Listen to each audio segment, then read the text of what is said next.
Bonjour à tous, ici Joanne Boivin-Drapeau, votre consultante réglementée en immigration canadienne. Aujourd'hui, je vous explique les changements majeurs annoncés par le gouvernement du Québec concernant l'immigration pour la période 2026 à 2029.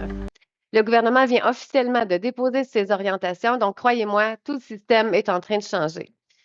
Dans un premier temps, la baisse globale de l'immigration. Donc, le Québec va réduire le nombre d'immigrants admis, autant temporaires que permanents, pour diminuer la pression sur les logements, le système de santé, les écoles, les garderies et les services de francisation. Donc, le plan pour 2026 prévoit 45 000 résidents permanents, 84 900 à 124 200 les résidents temporaires.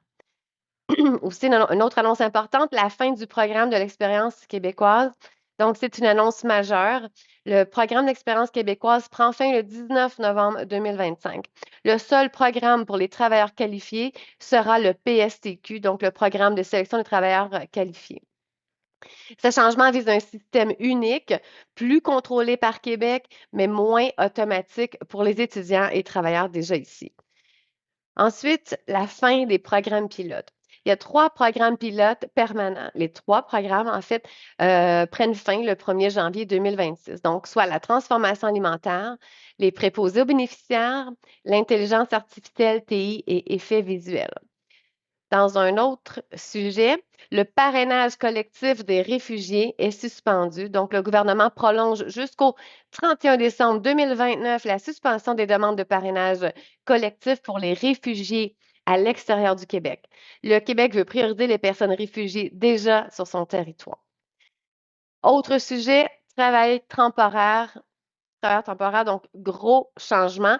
Dans les régions de Montréal et de Laval, la suspension, elle est jusqu'au 31 décembre 2026 de certaines demandes de IMT si le salaire est inférieur à 34,62 de l'heure.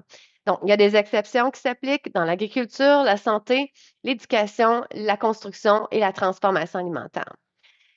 Maintenant, exigence de français obligatoire pour prolonger un permis de travail après 3 ans de travail. Donc, à partir du 17 décembre 2025, il faudra prouver un niveau 4 de français pour obtenir un certificat d'acceptation du Québec après 3 ans de séjour. Donc, pour faciliter la transition des travailleurs étrangers temporaires qui séjournent actuellement au Québec, une mesure transitoire prévoit la vérification de la connaissance du français pour l'obtention du CAQ pour travail et celle-ci ne débutera que pour les demandes présentées à compter du 17 décembre 2028. Donc, à ce niveau-là, c'est rassurant pour plusieurs. Ce que cela signifie concrètement, moins d'immigration temporaire et permanente, fin d'accès rapide via le programme d'expérience québécoise, plus de critères de français, priorité aux personnes déjà au Québec et une sélection plus restrictive et contrôlée. Donc, ce que vous pouvez faire maintenant, si vous travaillez ou étudiez au Québec et souhaitez la résidence permanente, si vous avez un permis de travail temporaire, si vous êtes employeur et recruté à l'étranger ou simplement vous voulez comprendre comment ces changements vous affectent, contactez-moi directement par courriel au info, donc info @visapourcanada.com ou bien via notre site web, bien sûr, www.visapourcanada.com. Donc, je répondrai avec plaisir et on verra ensemble la meilleure stratégie avant que ces nouvelles règles entrent en vigueur.